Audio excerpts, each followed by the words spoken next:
Messieurs, bonsoir, merci de votre fidélité. À la une ce soir, des enfants et des épouses comme suppléants des parlementaires.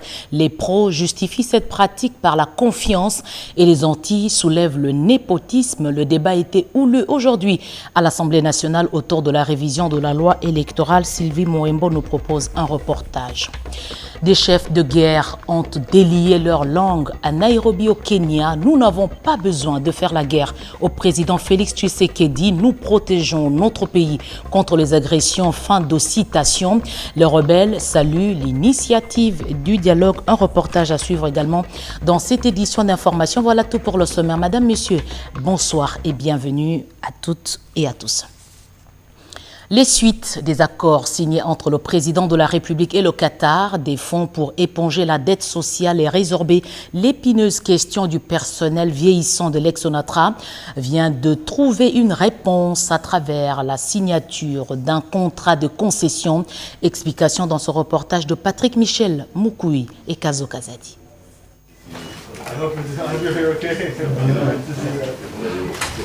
Les racines se solidifient encore davantage dans les relations entre la République démocratique du Congo et le Qatar. Le sourire du chef de l'État et ses interlocuteurs en dit long.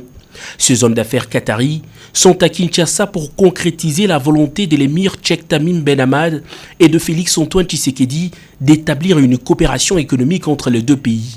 Volonté couchée en forme d'accord lors de la visite du chef de l'État congolais à Doha. Pour cette première manche, ce sont les terminaux à conteneurs de Matadi et Kinshasa qui sont visés pour être remis à flot. Grâce au contrat de concession signé ce lundi avec le groupe méditerranéen Compagnie en présence du chef de l'État, d'intenses travaux de modernisation seront effectués sur le terminal à conteneurs de Matadi, prenant également en compte la zone logistique du port de Kinshasa, question de les rendre compétitifs à l'échelle internationale. Le ministre de Transport, Voies de Communication et Désenclavement, sa collègue du portefeuille, la vice-ministre de Finances et le directeur général ad intérim de la SCTP ont apposé leur signature au bas du document pour lancer la machine. Aujourd'hui, c'est une étape de franchie parce que nous venons de conclure un accord de concession avec une société du Qatar qui nous permettra de matérialiser cette volonté du président de la République. Le chef de l'État voudrait également que nous diversifions les possibilités d'exploiter nos potentialités et cela nous permettra de construire une économie très résiliente. Outre le MSE, premier armateur mondial dans le secteur portuaire, le fonds d'investissement qatari Maha Capital interviendra également dans cette concession pour aider la RDC à éponger la dette sociale de la SCTP. Une option qui réjouit le chef de l'État du fait que les fonds qui serviront à éponger cette dette ne proviendront uniquement que de la production. Le règlement de la dette sociale va nous permettre aussi d'assainir le passif social, les effectifs pléthoriques du personnel, tout en essayant de donner un coup de pouce à la réhabilitation et aussi au rajeunissement du personnel de la SCTP. C'est un pari, nous espérons fortement avec la grâce des dieux que nous allons relever. Le rapprochement économique entre la RDC et le Qatar est loin, très loin de se limiter au secteur de transport. Le président de la République, Félix Antoine Tshisekedi, a annoncé séance tenante la volonté de Doha de faire partir du projet à venir avec la Zambie destiné à développer une chaîne de valeur dans le secteur minier congolais. Revirement de la situation à Nairobi, à la surprise générale, les groupes armés locaux de la RDC disent ne pas combattre le chef de l'État. Ils accusent le gouvernement de ne pas répondre à leurs revendications. Le M23, Raïa Motomboki sont autour de la table des discussions. Envoyé spécial Giscard Koussema. Salle des conférences devenue mythique pour avoir abrité les initiatives de paix pour le Soudan, Soudan du Sud, Ouganda et Somalie, offre son hospitalité aux groupes armés locaux de la République démocratique du Congo pour s'inscrire dans la voie d'une paix durable dans leur pays. L'équipe présidentielle conduite par le mandataire spécial, Prof Serge Tchibangu, les observateurs du Rwanda, Ouganda, Burundi, des Nations Unies, de la CIRGL et la facilitation kenyane s'emploient à faire appliquer la résolution pacifique prise par les 5 chefs d'État de la communauté d'Afrique de l'Est avant de passer à une reddition coercitive. Les représentants des groupes M23 Runiga, UCL Kijangala, Raia Mutomboki, Twirwaneho Makanika, Twirwaneho Android, Ngumino Coalition FPDC et UPSP se disent très favorables à l'initiative prise par le président de la République, Félix Antoine Tshisekedi Tshilombo. Ils l'ont exprimé librement, chacun dans la langue de son choix. Je n'avais pas de raison pour combattre le président Félix Tshisekedi, parce qu'au moment où nous faisions la lutte armée, lui faisait la lutte politique. Et maintenant qu'il a pris la tête du pays et qu'il veut la paix, le retour de la paix et reconstruire le pays, nous sommes prêts à le soutenir. Chaque chose a son temps. Je considère que c'est le temps de faire la paix. Nous saisissons cette occasion, nous saluons cette occasion, et surtout que notre pays venait d'entrer dans la communauté de l'Afrique de l'Est par l'initiative de son Excellence Monsieur le Président de la République. Il faut que la RDC puisse avoir la paix, il faut que tous les fils du pays rentrent au pays et que nous tous nous puissions reconstruire la paix, le pays. Nous remercions le président de la République, chef de l'État, son Excellence Félix Antoine Tshisekedi Tshilombo, pour prendre l'initiative depuis qu'il a arrivé au pouvoir. Il a fait son cheval de bataille qui est la pacification de l'Est de la RDC. Alors, nous, les groupes armés Mai Mai qui occupent dans ce coin, nous sommes vraiment très satisfaits et accompagnés cette vision du chef de l'État, surtout les programmes qu'il a mis en place du PDDRCS, qui va s'en charger à l'encadrement de tous les combattants. Vraiment, c'est une bonne chose que nous sommes prêts et encouragés. Donc, nous sommes déterminés à accompagner cette vision-là du chef de l'État. Nous nous louons d'abord à l'initiative du chef de l'État, mais notre attente est que les chefs de l'État prennent ses responsabilités comme il faut, parce que nous avons pris les armes pour protéger notre pays contre les agressions. Parce qu'il y a tas des agressions, il y a tas des étrangers qui viennent dans notre pays agresser notre pays. Napenda kupana message kwa wakongomani wote kama tunapasha ikara pamoja juu ya kutafuta amani, paske amani hatutaitafutiwa na wengine nchi isipokuwa wakati sisi peke tutasikia kama ni ya muhimu. Antuka epesi biso somo mingi ndenge tozo betama tozo boma maneti banyama. En tout cas, motomoko azo kanisa kolobela biso eloko moko te. Milolo nyoso to beta na gouvernement e yano ezate eloko moko baza usalela biso te.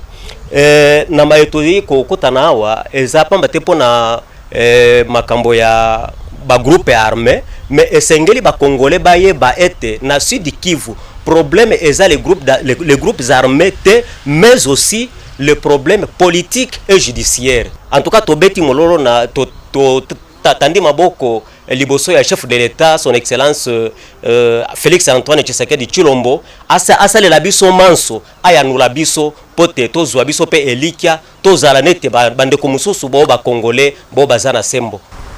Tumekuja kwa mkutano huyu, wametuitisha ili tuje hapa tutafute amani kwa nchi yetu. Na sio mara kwanza, hii mikutano tumetembea mara nyingi huko kwetu Kongo, tukitafuta gisi amani patikane kwetu. Na tumeongea zaidi na government yetu ya Kongo, lakini hatukufikia kwa lengo la kupata amani hiyo. Na tumekuja huku Kenya, huenda tunaweza tukapata bahati ya kupata amani hiyo. Kitu ambacho tutalomba government yetu, tunasi government yetu itie nguvu, tuangalie kama tutapata amani kwetu. Plusieurs autres chefs de guerre du Nord Kivu et de l'Ituri attendent d'être transportés à Nairobi depuis leur point de ralliement à Goma. Pour le groupe réfractaire à ces processus, le sommet de Nairobi s'est engagé à déployer la force militaire conjointe. Est-il normal que la femme ou l'enfant d'un élu soit son suppléant. Cette disposition a suscité aujourd'hui à l'Assemblée nationale un débat houleux. Autre question, le quota de la femme sur les listes électorales. Les débats vont se clôturer demain. La plénière d'aujourd'hui était présidée par Christophe Mbosso, président de la Chambre basse du Parlement, Bernard Bodo, Sylvie Moembogi Kitoko, reportage. Pour ce deuxième jour de débat à l'Assemblée nationale sur la révision de la loi électorale, les intervenants sont revenus une fois de plus sur la question de suppléance. Est-il tout indiqué que les élus du peuple soient impérativement remplacés par leurs parents de premier degré? Pour les uns, la confiance doit dominer en tout et cela justifie le choix des membres de famille à la suppléance. Pour les autres, la raison doit dominer le népotisme. Le quota de la représentativité de la femme sur la liste des électeurs, une matière qui a reçu le soutien du speaker de la Chambre basse du Parlement, Christophe Mbosoko Diapwanga, qui conduisait les débats, a demandé aux co-auteurs de la révision de la loi électorale d'en tenir compte. Plus de 70 intervenants alignés sur 3 jours. Le débat se clôturera mardi 26 avril pour donner l'occasion aux initiateurs de la révision de la loi électorale de rencontrer les préoccupations de tous les députés nationaux.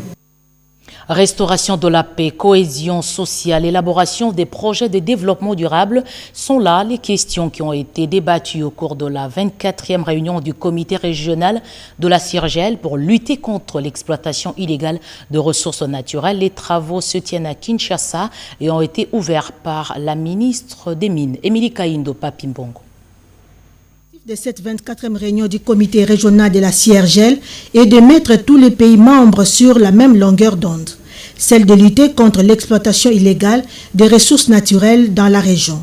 La ministre des Mines, Catherine Samba, a exhorté les participants à conjuguer les efforts et de s'impliquer dans le débat pour mettre en œuvre le plan d'action devant lutter contre l'implication illégale des ressources naturelles dans la région. Les chefs d'État et de gouvernement de la CIRGEL ont pris l'engagement de rationaliser la gestion judicieuse des ressources de la région à travers la lutte contre l'exploitation illégale des ressources naturelles, contre la fraude et la contrebande minière, contre la corruption, ainsi que pour la promotion des principes de transparence et de l'obligation de rendre compte. 6 outils ont été adoptés pour les chefs d'État et de gouvernement de la région.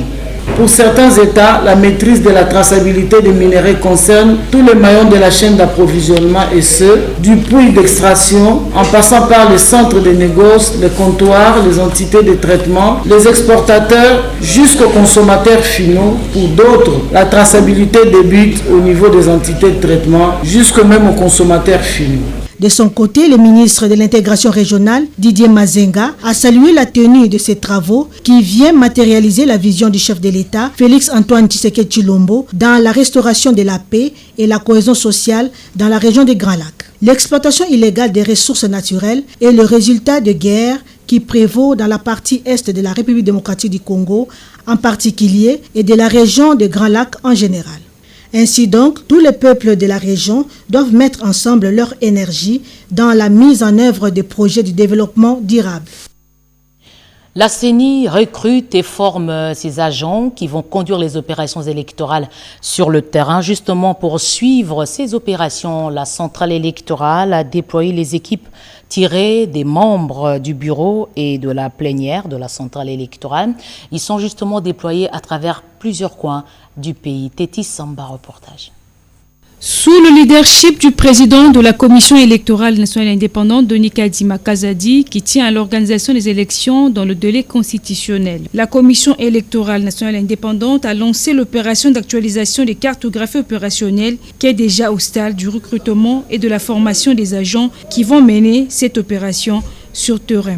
C'est dans cette optique que les membres de cette institution d'appui à la démocratie se sont déployés à l'intérieur du pays dans les chefs-lieux des provinces pour palper du doigt le niveau d'exécution des activités préparatoires à l'élection des gouverneurs, vice-gouverneurs de province, mais surtout à l'actualisation des cartographies opérationnelles. Madame Patricia Nseya, rapporteure de la centrale électorale, a lancé ce lundi 25 avril dans la province de la Chopo les activités et des opérations de l'actualisation de la cartographie, une étape très importante pour la tenue des meilleures élections en République démocratique du Congo. Le rapporteur adjoint Paul Mohindo est arrivé à Mbandaka, chef-lieu de la province de l'Équateur, pour lancer le recrutement des candidats préposés à la collecte des données qui seront formés pour exécuter l'opération de la cartographie électorale, en prélude de l'identification et enrôlement des électeurs.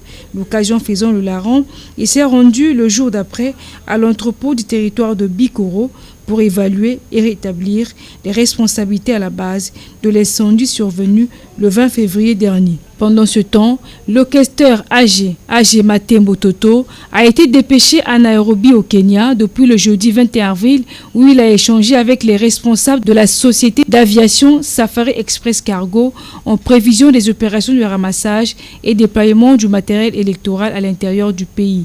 Accompagné d'une forte délégation, cette mission consiste à inspecter la flotte aérienne et surtout évaluer son efficacité face aux besoins logistiques de la CENI. Antoinette Kipoulo, ministre en charge de la formation professionnelle en Espagne sur place, cette warrior a eu le temps d'échanger avec différents responsables des organisations autour de la formation professionnelle numérique ou digitale pour des jeunes Congolais. Des contacts utiles pour la formation digitale de jeunes Congolais. Un séjour fructueux en Espagne. La ministre de la formation professionnelle et métiers, Antoinette Kipoulo Kabenga, a échangé avec Juan Carlos, directeur général des GOTA. La rencontre a eu lieu dernièrement à l'hôtel intercontinental de Madrid. L'homme d'affaires espagnol est très intéressé par les secteurs de la formation professionnelle en numérique. Il s'agit pour lui de montrer à la patronne de la formation professionnelle et métiers les différentes possibilités de formation particulièrement destinées aux jeunes dans des domaines tels que le développement des systèmes d'informatique territoriaux, mais aussi des informations géographiques numériques, des interprétations d'images, la gestion urbaine du territoire et enfin la transformation numérique de la société. Des domaines en pleine expansion avec, à la clé, beaucoup d'opportunités d'emploi, ce qui pourrait aider à résorber le chômage dans le milieu de jeunes. La ministre de la formation professionnelle a apprécié cet échange qui augure une nouvelle ère pour son secteur, lequel requiert des investissements dans plusieurs domaines afin de former la main-d'œuvre qualifiée dont a besoin le pays. Et pour terminer, le DG de la société espagnole GOTA a promis de revenir avec des projets concrets de formation en faveur de la jeunesse comme il le fait déjà dans d'autres pays africains. Des voies de communication reliées au sud d'Ubangui, la population de ce coin du pays vient de bénéficier d'un bac flottant qui porte le nom de Zongo. Érudis Kitutumodiri. C'est une question de temps pour que ce nouveau bac Zongo soit acheminé au sud d'Ubangui. Une promesse du chef de l'État Félix Antoine Tshisekedi Tshilombo au peuple de cette province de la RDC en général et celui de Zongo en particulier. La réception de cet engin flottant de 50 tonnes à l'entreprise congolaise qui assurera la traversée entre la ville de Zongo en RDC et Bangui en République centrafricaine est intervenue le week-end dernier à la grande satisfaction du directeur général de l'Office de route ingénieur Herman Moutima Sakrini qui a salué le travail abattu par le Congolais pour réaliser ce bijou don du chef de l'État. Nous avons un équipement entièrement conçu, monté, réalisé par l'expertise congolaise. Je voudrais vraiment souligner ça et lancer un message à tous les Congolais qui ont cette expertise qui peut être mise à la disposition de la nation. Quel que soit le secteur, de ne pas hésiter, de prendre toujours l'initiative et le pouvoir exécutif va les accompagner. C'est la joie. Et cette joie-là va être encore immense le jour où ce pont flottant sera là où il doit être. Et ça va permettre de connecter des populations. Une seule recommandation du directeur général à l'entreprise bénéficiaire de cet outil de transport, c'est d'en faire bon usage. Des médicaments pour l'hôpital général de Kamina et autres équipements médicaux, un geste du gouvernement central acheminé sur place par Véronique Ilungankulu, vice-ministre de la Santé publique, Edith Chalakatala. Dans la province du Olomami, la vice-ministre de la Santé publique, Hygiène et Prévention, Véronique Ilungankulu, s'y trouve pour une mission officielle dans la perspective de matérialiser la couverture santé universelle pour toutes les populations de la République démocratique du Congo. Elle a posé la première pierre pour une réhabilitation des fonds en comble de la maternité de Kinkonki et a procédé à la remise d'un lot important de médicaments. À l'hôpital général de Kamina, la vice-ministre de la Santé Véronique Kilumbankoulou a apporté un véritable ouf de soulagement avec cet important lot du matériel médical. Nous avons cherché à équiper d'abord les structures qui doivent donner ces services. Et là, nous devons aussi approvisionner nos formations sanitaires en médicaments. C'est comme ça que le gouvernement nous a dépêchés pour que nous puissions venir remettre ces lots d'équipements et médicaments, parce qu'il faudra que même la personne lambda qui est au plus fin de notre pays puisse recevoir les soins de santé. Nous devons lutter contre la Covid-19. Le médecin directeur qui a réceptionné cette dotation du gouvernement, Samalou Kondé, est un homme comblé. Il n'a plus qu'à l'utiliser en bon père de famille. La population de Kamina et les environs a adressé des vifs remerciements au Premier ministre et au président de la République, Félix Antoine Tshisekedi, avant d'étaler une litanie de doléances. Message que la vice-ministre a promis de transmettre fidèlement à sa hiérarchie. L'immortel Papa Wemba, 6 ans sous terre, il a été célébré encore hier le 24 avril, jour où il s'était éteint. Sapeurs, hommes politiques, hommes de culture et autres artistes ont reproduit les œuvres du roi de la rumba. Pour commencer, regardez cette image insolite repérée par Eric Abamba Kongolo. L'image a presque volé la vedette de la soirée. En froid pendant plusieurs années, l'artiste et musicien Félix Ouazekwa a fait des accolades chaleureuses à son collègue Kofi Olomide devant le public dans lequel se trouvent plusieurs membres du gouvernement, dont la ministre de la Culture et le directeur général intérimaire de la RTNC, Robert Belide Bunga, au cours de cette soirée commémorant le 6e anniversaire de la disparition de l'artiste Papa Wemba. Ceux qui ont été avec le roi de la rumba congolaise sur scène ou en studio, chanteurs, danseurs, et c'est bien sûr en musique et bien sapé que ces lieutenants lui rendent hommage. Des morceaux en majorité interprétant les chansons de l'illustre disparu, décédé brutalement le 24 avril 2016 lors d'un concert à Abidjan, Côte d'Ivoire. Raison de la présence de l'artiste musicien ivoirien à Salfo, venu représenter tous ses compatriotes. Papa Wemba peut se reposer en paix car l'avenir de la musique congolaise est assuré, estime ceux-là qui ont été bercés musicalement durant leur enfance par ces grands baobas de la musique africaine. C'est un jour mémorable parce que Papa Wemba, c'est une icône de la musique congolaise. Il avait une forte personnalité et c'est l'un des musiciens qui ont eu un parcours tout à fait élogieux. Et depuis ses débuts dans l'orchestre Zaïko Langalanga jusqu'à aujourd'hui, jusqu'à sa mort, disons, eh bien, il a incarné plusieurs valeurs. Une soirée réussie à la hauteur de l'artiste car son influence est inestimable, selon la ministre de la Culture. Papa Wemba, c'est aussi et surtout un combat, celui de promouvoir la culture de la SAP. Ces cardinaux de la religion Kitendi étaient aussi présents pour dire merci au pape de leur religion. La soirée a atteint son paroxysme lorsque l'orchestre Cultura Pays de Félix Ouazekwa, organisateur de la soirée, est monté sur scène pour égayer le public avec des chorégraphies inédites. Politique, l'UDPS s'est prononcé. Le candidat successeur de Jean-Marc Abound au poste de premier président de la Chambre basse est connu. Il s'agit du professeur André Mbata. Il a été présenté hier dimanche aux militants du parti présidentiel Alain Bikaï. Les candidats du parti. Aucune autre candidature ne sera acceptée par le parti.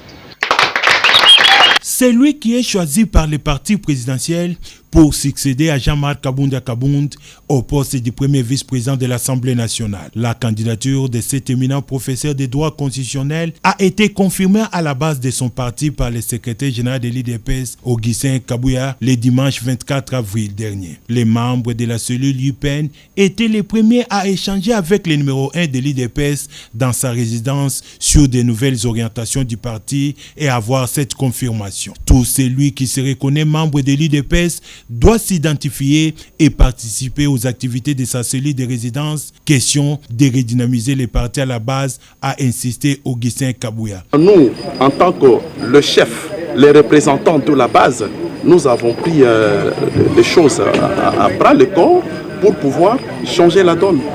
Et qu'après 2023, ce que vous allez voir, c'est que la force de l'UDPS. Après, le secrétaire général s'est rendu à la cellule de l'Embarigini pour faire les mêmes exercices avant de présenter l'honorable André Mbata aux membres de sa cellule où il a évolué quand il habitait les quartiers. Ici, le gestionnaire au quotidien de l'IDPS a appelé ses camarades du parti à la loyauté et au soutien sans faille au chef de l'État. C'était aussi l'occasion pour Augustin Kabouya de débattre sans tabou avec l'assistance sur des questions soulevées par les combattants. La cellule de l'IDP Salongo Ouest était la dernière étape de la ronde du secrétaire général dans les cellules de la ville de Kinshasa. Religion, l'Église catholique a célébré hier dimanche la fête de la Divine Miséricorde comme un abri pour les pauvres pécheurs après la résurrection de Jésus. Revenons sur la célébration eucharistique dans une des paroisses de Kinshasa qui porte justement le nom de Divine Miséricorde. Nicole Sesep Loka, bienvenue au Ening. La fête de la Divine Miséricorde que les chrétiens catholiques célèbrent le deuxième dimanche de Pâques a été instaurée par le pape Jean-Paul II lors du jubilé de l'an 2000 à la suite des révélations de la sainte Faustina. La divine miséricorde nous renvoie, selon les Écritures saintes, à la peur, au remords et au sentiment de découragement que les disciples de Jésus-Christ éprouvaient après sa mort. Mais par sa résurrection, le Christ a apporté la paix et réinstauré la confiance qui était brisée chez ses disciples.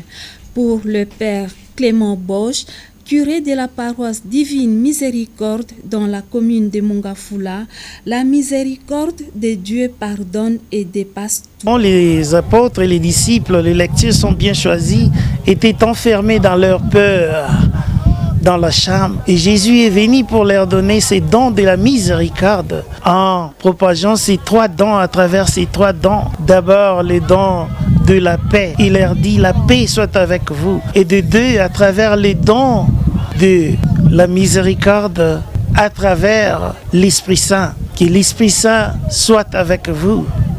Il a donné aux apôtres son esprit. Et ils ont aussi expérimenté la divine miséricorde à travers les plaies de Jésus qui est devenu ce canal par qui nous rencontrons son cœur miséricordieux.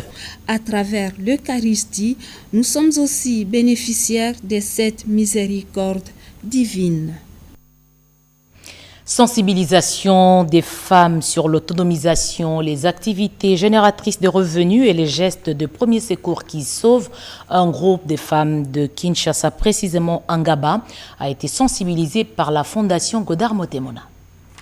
Dans le but de rendre les femmes de la Fondation Godard Motemona indépendantes et leur permettre de faire des gestes de premier secours, que la Fondation Godard Motemona a organisé une journée de sensibilisation à l'intention de ces femmes dans la salle polyvalente de la paroisse Saint-Adrien de la commune de Ngaba. Sur le thème « Autonomisation de la femme », des activités génératrices de revenus ainsi que sur le geste de premier secours.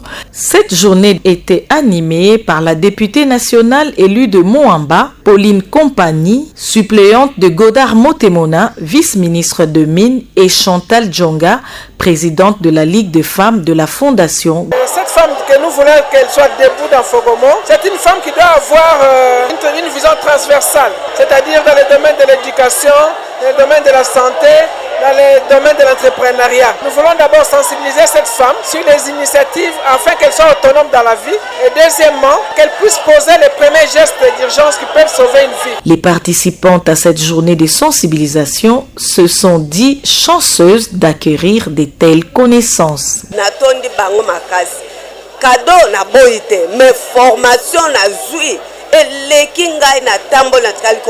La Fondation Godard Motemona a remis à chaque participante un panier. Les générales, les filles et les femmes des structures spécialisées de la Fondation Godard Motemona de Mombele et de Kingabwa ont aussi reçu les pagnes après avoir été sensibilisées sur le même thème dans leurs poules respectifs.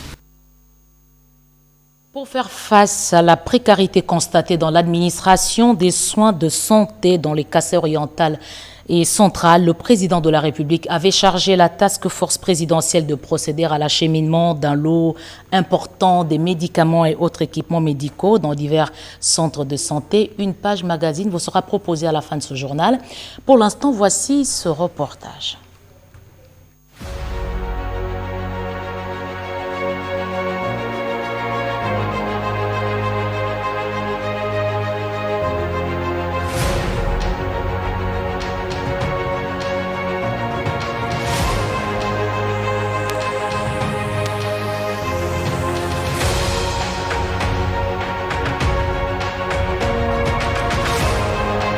Les difficultés de l'AMIBA, principale pourvoyeuse de l'emploi dans cette province, ont négativement impacté le social de ses habitants, sans exception.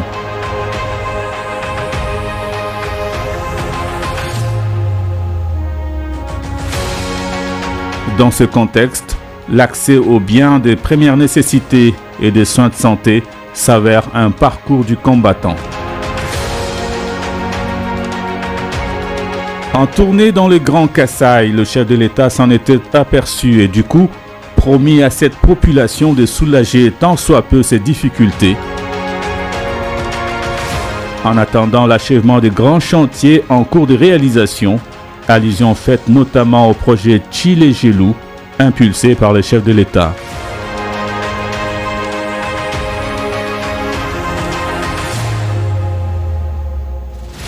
Félix Antoine Tshisekedi avait ainsi mis à contribution ses services pour des aides d'urgence. Parmi eux, la task force, dédiée notamment à la surveillance des épidémies au pays. Alors, celle-ci, au bon soin du docteur Kangoudia Mbaya, médecin directeur de la clinique présidentielle de l'Union africaine, s'était employée à l'acheminement et à la distribution de plusieurs dons constitués des produits pharmaceutiques, des matériels et équipements médicaux aux hôpitaux de la province du Kasaï oriental et celle voisine du Kasaï central.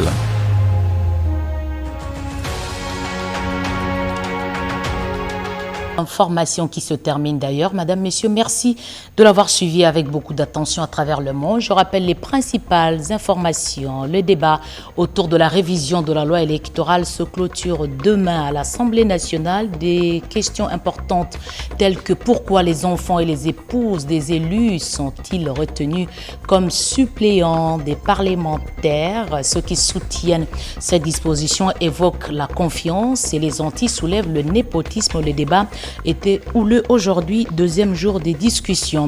Et puis le chef de guerre ont délié leur langue à Nairobi, vous les avez suivis. Nous n'avons pas besoin de faire la guerre à Félix Tshisekedi. Par contre, nous protégeons notre pays contre les agressions. Fin de citation.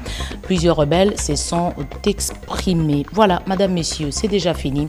Merci, je vous retrouve demain à 20h. Bon début de semaine.